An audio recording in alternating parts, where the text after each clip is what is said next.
Hello, नमस्ते। मेरा नाम है शिवम और हम नेट के विषय में आज चर्चा करने वाले हैं। योग नेट जो विषय है वो इस समय का सर्वाधिक महत्वपूर्ण विषय हो चुका है, क्योंकि जितने भी विद्यार्थी योग से पढ़ाई कर रहे हैं, मास्टर डिग्री दे रहे हैं, कर रहे हैं, कालांतर में वो कहीं ना कहीं नेट और जेआरएफ की परीक्षा में जरूर बैठेंगे। तो हमने ये तय किया है कि आगे आने वाले समय में, यानी कि आज 22 फरवरी है, तो 1 मार्च से लेके और जून की जो परीक्षा होगी उतने में एक पूरा का पूरा बैच पास करेंगे। सीमित सीटें रहेंगी, लगभग इसमें 100 एडमिशन हम लोग लेंगे। ये 100 बच्चे जो हैं ये बिल्कुल फ्री अपनी प्रिपरेशन करने वाले हैं। इसमें एनाटॉमी जो है वो पूरा पार्ट कवर होगा। एनाटॉमी के अलावा फिलॉसफी और जो भी सिलेबस है। तो आज बेसिकली हम लोग सिलेबस को डिस्कस करने वाले हैं। मैं आपके समक्ष एक स्लाइड शेयर करता हूं और हम लोग इसके माध्यम से आज पूरा पूरा डिस्कशन करेंगे कि सिलेबस क्या है और कैसे हमें इसकी पढ़ाई करनी है। तो योगनेट के जो सिलेबस में जो यूजीसी हमें बताती है, यानी यूनिवर्सिटी ग्रांट कमीशन, विश्वविद्यालय अनुदान आयोग जो है, वो बेसिकली 10 हिस्सों में बांटता है पूरे पाठ्यक्रम को। हिंदी वाले सेक्शन में अगर हम लोग देखते हैं तो सबसे पहला जो सेक्शन आएगा वो है योग का आधारभूत तत्व। इसके माध्यम से यूजीसी ये जानना चाहती है कि आप योग के इतिहास को कितना समझते हैं, योग को कितना समझते हैं, और योग के उन पर्सपेक्टिव से, जिस पर्सपेक्टिव से बेसिकली योग जो है वो निकल के बाहर आया है, उस इतिहास को आप कितना समझते हैं। इसमें योग का इतिहास, योग से संबंधित विकास, योग की अर्थ और परिभाषाएं, जो धारणाएं हैं योग के खिलाफ, जो योग को अच्छा नहीं मानती हैं, उन धारणाओं को, योग का क्या क्या लक्ष्य होता है और उद्देश्य क्या होता है, इसके विषय में चर्चा है। उसके अलावा वेद, यानी कि योग जो है वो वेदों में कहाँ कहाँ है, ऋग्वेद, अथर्ववेद और सामवेद, यजुर्वेद इत्यादि में देखने को मिलता है। तो वेदों के विषय में भी कुछ प्रश्न है। उपनिषदों से बहुत सारा प्रश्न आता है। अभी उपनिषदों के विषय में हम आगे वाली यूनिट में चर्चा करेंगे। फिर प्रस्थान त्रयी जो है, जिसमें क्या कहते हैं कि प्रस्थान त्रयी बेसिकली 3 किताबों का जो एमलगेशन होता है, वो उसके विषय में भी प्रश्न आता है। उसके बाद पुरुषार्थ चातुष्ट जो है वो, उसके बाद षड दर्शन की धारणा, यानी जो 6 दर्शन है, इन सब के विषय में हम लोग परिचर्चा व्यापक तौर पे करेंगे, क्योंकि ये एक बड़ा महत्वपूर्ण हिस्सा है योग का। जब हम लोग जब खास करके योग स्थान को देखते हैं, स्थानक को देखते हैं, योग सिलेबस को देखते हैं, तो हम लोग ये समझते हैं कि किस प्रकार से जो है वो ये हमारे लिए महत्वपूर्ण हो जाता है। सिलेबस में अगर हम लोग देखें तो महाकाव्य और स्मृतियों का भी अपना जो है वो महत्वपूर्ण योगदान है। और बेसिकली अगर देखिए, अगर आप इसको पूरा डीप जाके देखेंगे तो एक-एक चीज़ इसमें बड़ा महत्वपूर्ण हो जाता है। सांख्य योग पूछ देता है कई बार, सांख्य योग के तत्व पूछ देगा, उपनिषदों से संबंधित चीज़ें पूछ देगा, फिर श्रीमद् भगवद गीता से बहुत सारा प्रश्न, अभी वो भी सिलेबस हम लोग डिस्कस करने वाले हैं। ब्रह्म सूत्रों से भी प्रश्न पूछ देता है। तो अगर देखा जाए कॉमन सेंस में, तो ब्रह्म सूत्र जो है, ब्रह्म सूत्र को अगर ले लिया जाए और श्रीमद् भगवद गीता को ले लिया जाए, उपनिषदों को ले लिया जाए, तो इन तीनों को मिला के हम लोग प्रस्थान त्रयी बोलते हैं। ये प्रस्थान त्रयी का कॉन्सेप्ट है। इसके अलावा धर्म, अर्थ, काम और मोक्ष से संबंधित बहुत सारे प्रश्न आते हैं। महर्षि पतंजलि और गुरु गोरक्षनाथ परंपरा, सिद्ध सिद्धांत पद्धति का तो पूरा एक सिलेबस में ही है। नारद भक्ति सूत्र में योग, कबीरदास, तुलसीदास, सूरदास का योग क्या है, आधुनिक काल में योग की परंपराएं क्या है। बेसिकली यूनिट 1 जो है वो आपके इतिहास और योग, उसकी परिभाषाओं से संबंधित है। कैसे योग कहाँ कहाँ से, किन किन परिभाषाओं के माध्यम से उद्गत होता है। तो इकाई 1 को अगर हम लोग जब प्रिपेयर करने जाते हैं तो हमें बड़ा समय नहीं लगता है प्रिपेयर करने में। क्यों? क्योंकि अगर कायदे से देखा जाए तो ये सिर्फ इस जो है वो कई सारी यूनिट्स को अगर हम लोग उसमें से कुछ-कुछ खंड निकाल लें, तो ये खंड बन जाता है। यानी कि जैसे पतंजलि को हम लोग पूरा-पूरा पढ़ेंगे, है ना? ब्रॉड में, तो पतंजलि का पूरा कॉन्सेप्ट हमें याद हो जाएगा। गुरु गोरक्षनाथ को पढ़ेंगे, यानी सिद्ध सिद्धांत पद्धति को पढ़ेंगे, तो उसके माध्यम से हमें बाकी का कॉन्सेप्ट सारा याद हो जाएगा। ठीक है? योग का इतिहास और अर्थ जो है वो बहुत ईज़ी है। दिवादी घड़ी, रुदादी घड़ी और चुरादी घड़ी वाले कॉन्सेप्ट से शुरू होता हुआ योग जो है वो वेद और उपनिषदों में जाता है। तो ये भी बहुत ईज़ी पार्ट है। इसमें से जो भी प्रश्न आते हैं बिल्कुल 100 आउट ऑफ 100% आप टैकल कर लेंगे यूनिट 1 से। तो इसके लिए आपको कठिनाई कहीं भी यूनिट 1 में तो कहीं कठिनाई नहीं होने वाली है ना? और प्रस्थान त्रयी का कॉन्सेप्ट ही ईजी है, बस इतना पूछता है प्रस्थान त्रयी निम्न में से किन किताबों को बोलते हैं। क्योंकि देखिए ब्रह्मसूत्र आपके उसमें है नहीं, भगवत गीता आपके यूनिट में है, आगे यूनिट्स में आपको देखने को मिलेगा, और उपनिषद है। तो अगर हम लोग देखें यूनिट 1 को, तो इसका बहुत ईजी कॉन्सेप्ट है और इसे हम इजीली टैकल कर सकते हैं। ज्ञान मीमांसा यानी एपिस्टेमोलॉजी, तत्व मीमांसा और आचार मीमांसा जो है, ये भी एक इजी पार्ट है। ज्ञान मीमांसा किसी भी हर विषय में आजकल ज्ञान मीमांसाओं का यानी एपिस्टेमोलॉजिकल अप्रोच जो है वो पूछी जाती है। तो ये यूनिट 1 जो है मेरे हिसाब से काफी ईजी होने वाली है। कुछ इस समय समसामयिक हिस्सों में भी योग के विषय में बातें की जाती है, करंट सिनेरियोज में, जैसे श्री लहड़ी के विषय में पूछी जाती है, श्री कृष्णाचारी के विषय में, श्री शिवानंद जी के विषय में, है ना, और स्वामी सात्माराम जी के विषय में, गुरुदेव के विषय में, पंडित श्री राम शर्मा आचार्य जी के विषय में। तो ये कुछ लोग हैं जिनके, जो योगी हैं बेसिकली, मॉडर्न योगी जिन्हें बोला जाता है, जो अभी समसामयिक काल में जो लोग योग से संबंधित रहे हैं, इनके इनके जीवन परिचय को भी देखना होगा। तो इनका जीवन परिचय ऐसे कहानियों के तरीके से याद हो जाएगा अगर आप इनको सुनेंगे, देखेंगे, जानेंगे तो ये भी बहुत इजी पार्ट रहा। इसके अलावा ज्ञान योग, भक्ति योग, कर्म योग, राजयोग, हठ योग एवं मंत्र योग का परिचय। अब इन सारे योगों को हम अगले अगले यूनिट में डिस्क्राइब भी करेंगे, है ना, उसे प्रॉपर तरीके से पढ़ना भी है हमें, इसलिए आपको यहाँ परेशान होने की आवश्यकता बहुत ज्यादा नहीं है। भक्ति योग और कर्म योग यानी गीता का पूरा पूरा हिस्सा, हठ योग हो गया, हठ योग से संबंधित यानी हिरण्य संहिता और हठ योग प्रदीपिका का हिस्सा, मंत्र योग संबंधित अगेन ये हठ योग से संबंधित, या मंत्र योग को मैं एक दिन में आपको बता दूंगा, मंत्र योग बहुत डिफिकल्ट नहीं है, और अगेन ज्ञान योग, है ना। तो कहने का मतलब ये है कि गीता और हठ योग की अगर पुस्तकों को पढ़ लेंगे तो ये पूरा का पूरा हिस्सा कंप्लीट हो जाएगा। जैन मत जो है वो उसके पास कॉन्सेप्ट है, लेकिन बहुत डीप कॉन्सेप्ट नहीं है उनके पास में। जो है अहिंसा सत्य अस्तेय वाला कॉन्सेप्ट जो है सांख्य से, चूंकि बौद्ध और जैन जो है वो पूरी तरीके से सांख्य से लिया गया है। तो अगर आप सांख्य पढ़ लेंगे तो बौद्ध और जैन को याद करना आपके लिए बहुत ईजी हो जाएगा। क्यों? क्योंकि जैनियों ने और बौद्धों ने सिर्फ एक या दो चीजें जो है वो बढ़ा दी हैं, इसके अलावा विशेष कुछ नहीं, पूरा प्रॉपर कॉपी है सांख्य योग से। तो सांख्य दर्शन जो है बेसिकली, सांख्य दर्शन को अगर आप अच्छे तरीके से कॉपी कर लेंगे तो वो आपके लिए अगेन बहुत इजी होने वाला है। अब बात करते हैं योग वशिष्ठ, एक बहुत महत्वपूर्ण किताब है।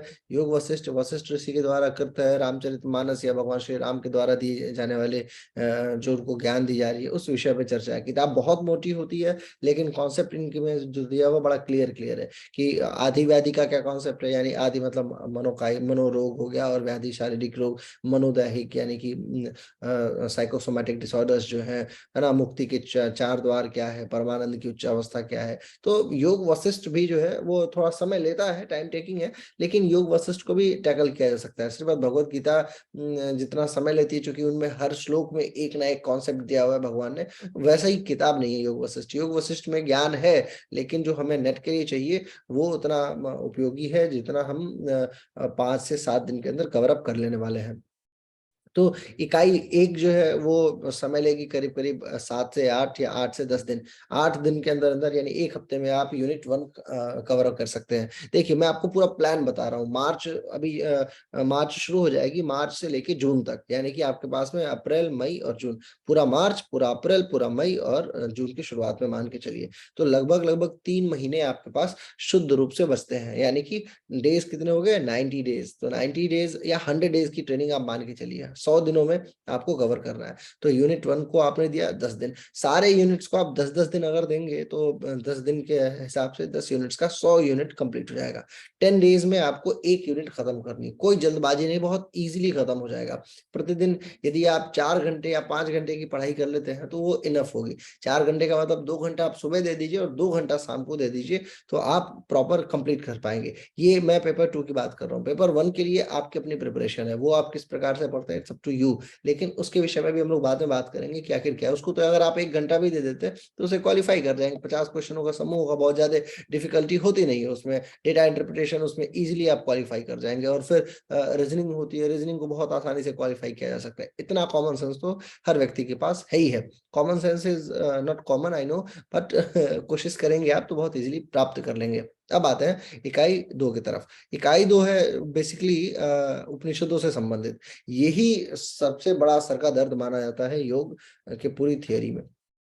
एक तो ये, क्योंकि ईश केन कट प्रश्न मुंडक मांडू की छांदोग्य ऐतरी तैतरी और बृहदारण्यक, ये आपके सिलेबस का हिस्सा है। लेकिन जब आप इसको कवर करने जाते हैं, इतना ब्रॉड इसका कॉन्सेप्ट हो जाता है, इतना ब्रॉड कॉन्सेप्ट हो जाता है, और क्या पूछ देगा इसकी गारंटी नहीं है। तो इसके लिए हमें बहुत, इस यूनिट को हम सबसे लास्ट में डिस्कस करते हैं जब भी पढ़ाई होती है। क्यों? क्योंकि बच्चे बहुत भूल जाते हैं। अभी आप देखिए, कल के पेपर में, 21 फरवरी के पेपर में आया था कि सीधे सीधे 2 श्लोक उठा के दे दिया और पूछ दिया कि बताइए कौन से उपनिषद से है। अब बच्चा पूरा उपनिषद थोड़ी रट्टा मार के जाएगा या किस तरीके से याद करके जाएगा। तो आप इसको मान के चलिए कि ठीक है, अगर हुआ तो हुआ, नहीं हुआ तो इसको छोड़ देना भी कोई बुराई नहीं है, इसको यूनिट 2 के उपनिषद वाले खंड को। हाँ, लेकिन ये है कि मेजर मेजर कॉन्सेप्ट जो है, जैसे ब्रह्म का ज्ञान जो है, विद्या, विद्या का कॉन्सेप्ट है, मन है, सत्य है, आत्मा है, योग की परिभाषाएं है, 5 प्राण है, प्रश्नोपनिषद में जो कवंदी ऋषि का क्वेश्चन है ना, उन क्वेश्चंस को आपको समझना है, कौन कौन से ऋषि थे, किसके द्वारा कही गई है, क्या उसका कॉन्टेक्स्ट है, और कहानी के तौर पे है बेसिकली उपनिषद, तो उसको समझा जाएगा हम, है ना। कोशिश की जाएगी कि इसको हम लोग समझ लिया जाए, लेकिन इसमें वही है, हेलुसिनेशन वाली कंडीशन होती है कि अगर आ गया, ईश्वर की कृपा अच्छी रही, क्वेश्चन ईजी रहा तो इजीली आप टैकल कर पाएंगे, नहीं रहा तो फिर आप इसको छोड़ दीजिए, भूल जाइए। अब बात करते हैं अगले खंड की। अगले खंड में जब हम चलेंगे इसी में, तो भगवत गीता, ये बड़ा महत्वपूर्ण कॉन्सेप्ट माना जाता है। भगवत गीता बेसिकली आप नेट के लिए नहीं, आप जीवन के लिए सीखिए। ये मत मानिए कि आप नेट की प्रिपरेशन कर रहे हैं। आपको भगवत गीता को टोटल 4 दिन देना है, 3 से 4 दिन। 3 दिन के अंदर आप भगवत गीता कंप्लीट कर लेंगे। 3 दिन में कैसे कंप्लीट कर लेंगे? 18 टोटल अध्याय है। 18 अध्यायों में से आपको एक दिन में 6 अध्याय के मेजर कॉन्सेप्ट को ग्रैब कर लेना, और ये वही आदमी करा सकता है जिसने गीता का अध्ययन जीवन में कभी 1-2 बार, 2-4 बार, 10 बार, 20 बार किया हुआ। तो आपको सबसे पहले तो गीता पढ़नी है, 18 के अध्याय। देखिए 700 टोटल श्लोक हैं, ठीक है, 700 श्लोकों को आपको कवर करना है। 700 श्लोक का मतलब ये हो गया कि आपको 3 से 4 दिन में कवर करना है। क्यों? क्योंकि उपनिषदों को भी आपको देना है। ये 10 दिन की प्लानिंग है टोटल। तो 10 दिन की प्लानिंग को अगर आप सम टोटल कर देते हैं और आप आ जाते हैं कि गीता का अध्ययन हमें करना है, तो एक दिन में मान के चलिए 5, 5 या 6, 4, 5 या 6, 4 लेसन भी अगर आप लेके चलते हैं तो कवर हो जाएगा। क्यों? क्योंकि पहले लेसन में बहुत सारा प्रश्न है। अब ये तो पूछेगा नहीं यूजीसी नेट में कि भीष्म के शंख का क्या नाम था, भीम के शंख का क्या नाम था। योग से संबंधित जो बातें हैं वो दूसरे अध्याय से शुरू होती है। 47वां श्लोक जो है वो पूछ दिया, 48वां पूछ दिया, 50वां पूछ दिया, 52वां पूछ दिया। तो ऐसे अगर आप देखेंगे योग के मतलब क्रिस्पी नेचर में अगर आप देखने जाते हैं, क्योंकि पहले में मान के चलिए लगभग मुझे लगता है 40, 42, 50 के आसपास है, 70 श्लोक सेकंड में है, इसी प्रकार से कंटिन्यू है। तो टोटल 700 श्लोक है। 700 श्लोक का मतलब अगर आप मान के चलिए प्रतिदिन 100 श्लोकों में से अपना योग निचोड़ते हैं, तो आपको ज्यादा ज्यादा 10 या 15 श्लोकों का, 10 श्लोकों का काम होना है। तो एक दिन में आपको कितने श्लोक कवर करना है? योग से संबंधित पूरी गीता में मेरे हिसाब से लगभग 50 श्लोक जो है वो पर्याप्त है। तो 50 से 60 श्लोक जो है वो आपके काम का है। पूरी गीता आपके लिए नहीं पूछी जाएगी यूजीसी नेट में। तो 60 श्लोक यदि है और आपके पास 3 दिन है, एक दिन में यदि 20 श्लोकों से आपने चीजों को ग्रैब कर लिया, 60 भी मैं बहुत ज्यादा बोल रहा हूँ, अगर आप बहुत डीप में आपसे गीता पूछी जाती है तो 20 श्लोकों के आधार पर आपको प्रतिदिन लेके चलना है। क्यों? क्योंकि उपनिषद भी आपके साथ में है। प्रतिदिन अगर आप 1 या 2 उपनिषदों के कॉन्सेप्ट को भी समझेंगे तो देखिए यूनिट 2 डेफिनेटली बड़ी होने वाली है। अगर आपसे 10 दिन में कवर नहीं होती तो इसको 15 या 20 दिन दे दीजिए। क्यों? क्योंकि बाकी की यूनिट्स, आगे यूनिट आएंगी, वो एक एक दिन में एक एक चीज समाप्त होती चलती चली जाएगी, तो उसमें डिफिकल्टी नहीं है। लेकिन यूनिट 2 जो है वो सबसे लेंदी, सबसे ब्रॉड और सबसे महत्वपूर्ण भी मानी जाती है। क्यों? इससे प्रश्न बहुत सारे आते हैं। अभी इसी बार के नेट एग्जाम में गीता से सीधा सीधा प्रश्न था, नवदा भक्ति के विषय में प्रश्न था, इत्यादि इत्यादि। अब बात करते हैं अगेन यौगिक इकाई 3 के। इकाई 3 में योग के जो दूसरे उपनिषद जो बेसिकली योग से संबंधित उपनिषद है, जैसे क्या कहते हैं, श्वेताश्वर उपनिषद है, ये भविता उपनिषद लिखा हुआ है ना। उसके बाद फिर योग कुंडल्य उपनिषद है, योग चूड़ामणि उपनिषद है, त्रिशिक ब्रह्मणो उपनिषद है, योग तत्वोपनिषद है, ध्यान बिंदु उपनिषद है, नाद बिंदु। हालांकि अंग्रेजी वाले में अंग्रेजी वाले जो सिलेबस है उसमें इसके विषय में बहुत कम चर्चा है, लेकिन फिर भी हमें बेसिकली इस हिस्से को हटाइए, आप हेडिंग्स को हटाइए। योग के 6 अंगों के विषय में आप जानिए, प्राणायाम सिद्धि के उपाय, है ना, प्राणायाम के भेद के विषय में, ध्यान योग के विषय में, मंत्र, लय योग, हठ योग, राजयोग इत्यादि के विषय में आपको सीखना चाहिए। और ये जीवन का हिस्सा है बेसिकली। इसको आप नेट के एग्जाम के तौर पे नहीं, आप इसको जीवन के तौर पे देखेंगे तो भी आप बहुत इजीली टैकल कर पाएंगे। अच्छा, 10 दिन का कॉन्सेप्ट है। अगेन इसमें इकाई 3 में आपको पूरा पूरा प्रॉपर 10 डेज देना है। तो 10 दिन पहले यूनिट में, 20 दिन दूसरे यूनिट में, 10 दिन इधर, तो 20, 10, 30, एक महीना उधर 2 यूनिट में समाप्त हो गया और अब दूसरा महीना शुरू हो गया, यानी कि अप्रैल शुरू हो जाएगी। तो अप्रैल से यूनिट 3 को आप कवर अप करना शुरू कीजिए। यूनिट 3 का लगभग 5 से 7 या 10 दिन मान लीजिए। यूनिट 4 को आप अगेन 10 दिन में समाप्त कर देंगे। तो 10-20 दिन पूरी अप्रैल जो है, आधी अप्रैल जो है इसमें चलेगी। ठीक है, क्यों? क्योंकि पतंजलि से भी बहुत सारा प्रश्न आता है, अगेन ये जीवन के लिए इंपॉर्टेंट है। अब बात करते हैं हठ योग का। ये थर्ड पार्ट है अप्रैल का। अप्रैल में आपको पूरा पूरा जो है वो हठ योग से संबंधित ग्रंथों का जो है अध्ययन करना है। हठ योग में हठ योग प्रदीपिका, हिरण्य संहिता, शिव सिद्धांत, गोरख संहिता और शिव संहिता, सिद्ध सिद्धांत पद्धति इत्यादि का कॉन्सेप्ट पूछा जाता है। तो ये अगेन आपके पूरे पूरे 10 दिन के 30 दिन में आप यूनिट 30 और 30 60 दिन हो गए। अब आपकी यूनिट 5 खत्म हो चुकी है। अब आपके पास लगभग 30 दिन और 5-7 दिन, 10 दिन जो उधर बचा हुआ है वो बचा हुआ है। तो 10 दिन जून के तो दिनों को छोड़ दीजिए आप, उस समय क्या कीजिएगा, उस समय प्रिपेयर कीजिएगा, दोहराना है। लेकिन अब बात आती है आपके जेन्युइन साइंसेस की। जेन्युइन साइंस को पकड़ना मुझे लगता है इससे आसान कोई विषय नहीं होगा। क्यों? क्योंकि मनोविज्ञान जो है उसको समझना, है ना, ये आप ज्यादा एक दिन के, इन एक दिन का ये पूरा का पूरा ये कॉन्सेप्ट है, 1 या 2 दिन। 2 दिन में आप यूनिट 6 खत्म कर लेंगे। अगेन आएगी बात एनाटॉमी की। एनाटॉमी को आपको ज्यादा अगर आप एक एक को 1, 2, 3, 4, 5, 6, 7, 8, 9 विषय है, 10 विषय। तो 10 विषय को अगर आप प्रतिदिन एक दिन में 2-2 अगर आप लेके चलते हैं तो भी आप इजिली, क्योंकि पेशी, देखो पेशी तंत्र जो है ना, यानी कंकाल तंत्र है, पेशीय संस्थान है, कोशिकाएं है, पाचन है, इन सबको आप अगर 1 घंटे सुबह की क्लास में, 1 घंटे शाम की क्लास में लेंगे तो एक दिन में 2-2 चीजें समाप्त कर लेंगे आप। और ये कठिनाई आपके लिए होने वाली नहीं है, बिल्कुल इजीली टैकल कर लेंगे, क्योंकि इसका बहुत आसान तरीका मेरे को पता है एनाटॉमी को समझाने का, बताने का।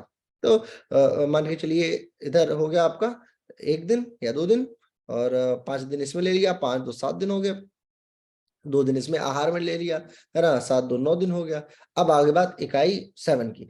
1 दिन का विषय है ये, 1 दिन का। क्यों? क्योंकि बाकी जितना कॉन्सेप्ट है ना, ये सारा का सारा कॉन्सेप्ट आप पहले के दिनों में पढ़ चुके हैं। जो पहले जो आपने पढ़ी है पूरा पूरा योग का इतिहास या योग से संबंधित किताब है, उसमें आपको पूरी चीजें मिल जाएंगी। जिसमें जो है वो अंग में चतु हो गया, उसके बाद ये मानसिक स्थितियां हो गई, ये साइकोलॉजी में मिल जाएगा। यौगिक डाइट, पूरी पूरी डाइट में हम लोग पढ़ चुके हैं ऑलरेडी। तो ये 1 दिन से 2 दिन मान के चला, तो 10 और 11 दिन हो गया हमारा। ठीक है, अभी भी हमारे पास में कितने दिन बचे हुए हैं? लगभग 9 दिन, इसमें 19 दिन हमारे पास बचा हुआ है। ठीक है, मई का। तो मई का अगला जो दिन शुरू होगा वो यूनिट 8 से शुरू हो जाएगी। 8 यूनिट को अगर आप 10 दिन में ये सारे डिजीजेस को कवर करते हैं तो आपके पास अब बचे 9 दिन। अब 9 दिनों में आपको योग के अनुप्रयोग शिक्षा, 1 या 2 दिन का सब्जेक्ट, और अगेन ये सारे षटकर्म और ध्यान, मुद्राएं, आसन, ये ज्यादा 2 दिन, 3 दिन या 4 दिन। अभी भी आपके पास 5 दिन पूरी तरीके से सेफ बचा दिया हमने। तो 5 दिनों के बाद से इसके बाद ये समाप्त हो जाएगा। ठीक है, तो 10 यूनिट को कवर करने के लिए मैंने आपको रास्ता बता दिया कि किस प्रकार से आपको पूरा पूरा प्लानिंग करके चलना है। मार्च से लेके मई तक में आप अपने आप को प्रिपेयर रखिए। जून में मान के चलिए जो 5 दिन हमने मई में बचा लिया, और जून का जितना भी, चाहे 20 को एग्जाम हो, 15 को एग्जाम हो, 10 को एग्जाम हो, जब भी एग्जाम होगा वो तो डिस्कस कर लेंगे। लेकिन जो भी हमें उस समय जो प्रिपरेशन मिलेगी, अगेन यूनिट 2 को प्रिपेयर करेंगे, और यूनिट 1 से संबंधित जो भी बातें हैं उसको, उसका डिस्कशन कंटिन्यू होके चलता रहेगा। आखिर यूनिट 1 में, 2 में, 3 में, 4 में, 5 में, तो फर्स्ट हाफ जो है वो आपका इंपॉर्टेंट होने वाला है। एनाटॉमी से बहुत सारे लोग डरते हैं, आप यकीन रखिए एनाटॉमी को हम इस तरीके से याद करेंगे ना कि जिस तरीके से, इस बार तो मैंने जो बताया था थोड़ा सा क्विकली बताया है, लेकिन अब थोड़ा सा ब्रॉड में, क्योंकि सुबह और शाम दोनों समय हम एक एक कक्षा लेने की कोशिश करेंगे, एक प्रातः कक्षा और एक संध्या के समय कक्षा। तो इन सारे डिस्कशन में अगर हम जाएंगे तो मुझे लगता है कि बहुत इजी होने वाला है नेट का एग्जाम। और कोशिश ये रहेगी कि आप सभी लोगों का जो है वो जेआरएफ क्वालिफाई हो जाए इस एग्जाम के बाद से, यानी जून वाले में। तो जिन लोगों का पेपर अच्छा गया है वो तो आगे की प्रिपरेशंस के लिए, पीएचडी के लिए या जेआरएफ के लिए सोचना शुरू कर दें। जिन लोगों को लगता है कि वो नेट क्वालिफाई कर सकते हैं और जेआरएफ नहीं होगा, तो वो लोग जेआरएफ, देखो नेट नेट की तैयारी ही मत करो, कोशिश करो कि जेआरएफ लाना है और जेआरएफ की रैंकिंग टॉप रैंकिंग में लेके आना है। ये नहीं कि 2-4 मतलब कैसे भी घिसते-घिसाते पहुँच गए कि जेआरएफ चलो क्वालीफाई हुआ, है ना? 1-2 नंबर से, ऐसा नहीं होना चाहिए। कोशिश कीजिए कि जेआरएफ की टॉप रैंकिंग लेके आएँ और उस टॉप रैंकिंग के लिए आपको प्रिपरेशन करनी है। तो आज से, अभी से इनफैक्ट लग जाइए। ये मत सोचिए कि कैसा पेपर हुआ, क्या पेपर रहा और आगे किस तरीके से आपको पेपर देना है। कोशिश ये कीजिए कि आप आगे जून के लिए प्रिपेयर कर रहे हैं। तो ऑल द बेस्ट और कंटिन्यू करते हैं। आप लोगों को यदि जॉइन करना है नेट का ग्रुप जो टॉप 100 सीट्स है, तो ये पीछे नंबर दिए हुए हैं। इन सारे नंबर पे आप व्हाट्सएप चालू है इस समय। जो लोग दुबई में हैं इस समय वो दुबई का नंबर यूज़ कर सकते हैं। वियतनाम के लोग वियतनाम का नंबर और जो लोग इंडिया में हैं वो इंडिया का नंबर यूज़ कर सकते हैं। मेरे पीछे लिखा हुआ है। तो आप लोग मेरे को संदेश भेज दीजिए और मैं कोशिश करूँगा कि हम लोग ये प्रिपरेशन शुरू कर दें। All the best. Thank you.